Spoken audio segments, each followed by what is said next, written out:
2001년 9월 11일 민간 여객기가 뉴욕 세계무역센터를 들이받고 세계 최강대국 미국의 심장부가 시커먼 연기와 함께 무너져 내렸습니다. 약 3,000명의 무고한 사람들이 눈앞에서 목숨을 잃었습니다. 이 유례없는 참사를 설계한 남자 오사마 빌라덴.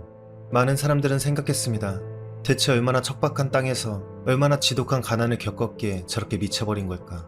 하지만 놀랍게도 그는 지옥에서 온 게 아니었습니다. 오히려 천국 같은 환경에서 태어나 스스로 지옥을 만든 인간이었죠. 빌라덴은 사우디아라비아 왕실과 직접 거래하는 초대형 건설 재벌, 그야말로 사우디의 삼성 같은 집안의 아들이었습니다. 태어날 때부터 금수저를 넘은 다이아 수저.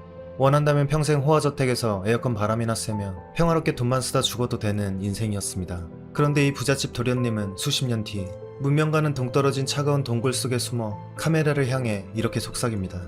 미국인을 죽여라. 당최 인간은 왜 모든 걸 버리고 괴물이 된 걸까요? 빌라덴의 집안은 그냥 건설업자가 아니었습니다. 이슬람의 성지 메카와 메디나의 확장 공사를 도맡은 왕실과 종교계의 신뢰를 모두 얻은 가문이었습니다.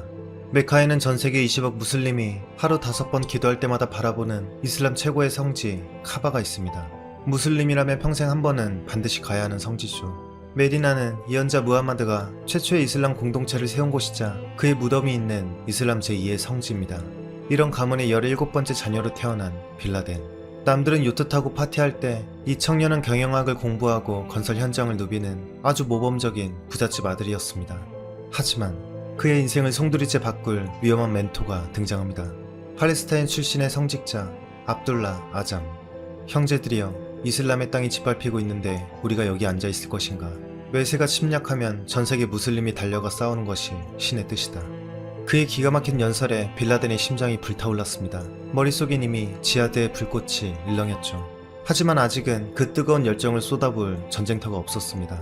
그리고 대망의 1979년 드디어 세상이 미쳐 돌아가기 시작합니다. 첫 번째는 이란 혁명이었습니다. 미국의 든든한 백을 믿던 팔리비 국왕이 성난 군중과 종교의 힘 앞에 무력하게 쫓겨난 거죠. 이 장면을 지켜본 사우디 왕실은 그날 밤 잠을 설쳤습니다. 잠깐, 미국이 뒤에 있어도 국민들이 종교에 미쳐 들고 일어나면 왕자는 한순간에 날아가는 거잖아.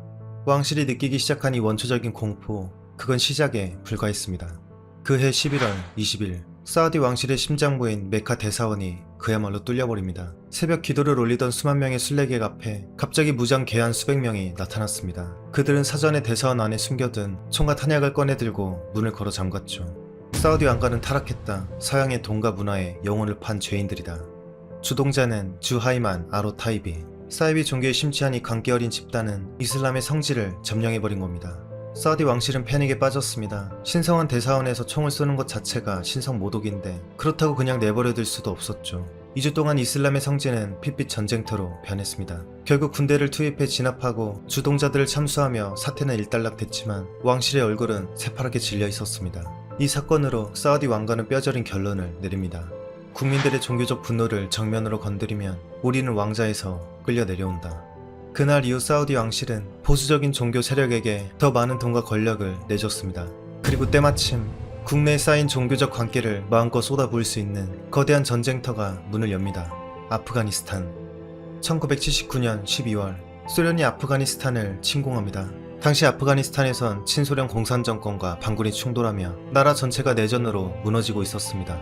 소련은 이 정권이 붕괴하면 자기 남쪽 국경까지 위험해질 거라 판단했죠. 그렇게 쳐들어가서 몇 달이면 정리될 거라 생각했지만 그들이 들어간 곳은 산맥과 사막으로 뒤덮인 현대전의 무덤이었습니다. 역사상 가장 악랄한 10년짜리 수렁, 소련판 베트남 전쟁의 시작이었습니다. 이에 맞서 아프간 사람들은 무기를 들었습니다. 이들이 바로 무자헤딘, 성전을 수행하는 전사들. 이슬람의 성스러운 땅이 더럽혀졌다. 전 세계 무슬림들이여 아프간으로 모여라.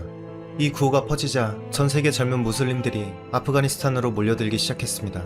그리고 이 전쟁에 아주 신나서 숟가락을 얹은 나라가 있었습니다. 바로 미국. 소련은 아프가니스탄이란 늪에 처박아 피를 쪽쪽 빨아먹게 만들자는 계산이었죠. 사우디도 여기에 돈을 보탰고 이 자금은 파키스탄 정보기관을 거쳐 현지 무장단체들에게 흘러갔습니다. 전 세계 강대국들이 아프가니스탄이라는 작은 나라를 소련을 잡기 위한 거대한 덫으로 만들어버린 겁니다. 바로 이때 이 판에 23살의 다이아 수저 빌라덴이 뛰어듭니다. 그는 총 대신 경영학을 들고 왔습니다. 스승 압둘라 아잠과 함께 서비스 사무국이라는 걸 차립니다. 이름만 들으면 동네 주민센터 민원실 같죠. 실체는 훗날 글로벌 테러 인력 사무소였습니다. 전 세계에서 인재를 모집하고 비행기표 끊어주고 숙소 마련해주고 이 시스템을 통해 서로 얼굴도 모르던 이집트인, 알제리인, 사우디인들이 아프간 산속에서 한솥밥을 먹으며 글로벌 인맥을 다졌습니다. 훗날 세계 곳곳에서 테러를 벌일 괴물들이 이때 단톡방 멤버처럼 인맥을 쌓은 거죠. 이때까지만 해도 빌라덴은 그저 돈 잘 대주는 물주였습니다. 그런데 1987년 그가 직접 총을 잡고 전장에 뛰어들며 이야기는 완전히 뒤바뀝니다. 물주였던 빌라덴이 직접 아프간 자지 지역에서 아랍인 기지를 만들고 소련군과 맞붙은 겁니다. 사실 군사적으로 보면 대단한 건 아니었습니다. 소련군을 실질적으로 몰아붙인 건 현지 아프간 병사들이었습니다. 하지만 선전전은 달랐습니다. 중동 언론은 즉각 대서특필했죠. 재벌 아들이 호화로운 삶을 버리고 최전선에서 소련과 싸운다.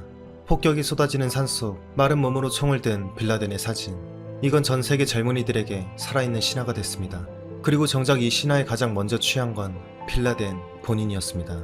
돈을 대던 후원자에서 스스로를 신의 선택을 받은 전사라 믿는 광기 어린 지도자로 각성한 겁니다. 결국 1988년 소련은 철수를 결정합니다. 이제 다들 조직을 해산하고 집으로 돌아갈 줄 알았습니다. 하지만 빌라덴의 생각은 달랐습니다. 이렇게 잘 짜여진 자금줄, 훈련장, 국제 인맥을 절대 포기할 수 없다. 그는 이 엄청난 시스템을 해산하지 않았습니다. 대신 그 뼈대 위에 새로운 이름을 올렸죠. 아랍어로 기지 혹은 토대라는 뜻의 알카에다였습니다. 1989년 2월 소련군이 완전히 떠났습니다. 빌라덴과 동료들은 승리에 취해 확신했습니다. 우리가 소련을 무너뜨렸다. 물론 미친 착각이었습니다. 미국, 사우디, 파키스탄이 판을 깔고 아프간 사람들이 피를 흘려 얻어낸 결과였습니다. 소련 역시 경제 침체와 내부의 문제로 이미 썩어가고 있었습니다. 하지만 빌라덴의 머릿속엔 복잡한 국제 정세 따위는 들어오지 않았습니다. 그가 얻은 결론은 단순했죠. 이 강한 신앙심으로 그 어떠한 초강대국도 부셔버릴 수 있다. 한편 빌라덴의 스승 압둘라 아잠은 알카에다의 방향을 두고 빌라덴과 갈등을 빚기 시작했습니다.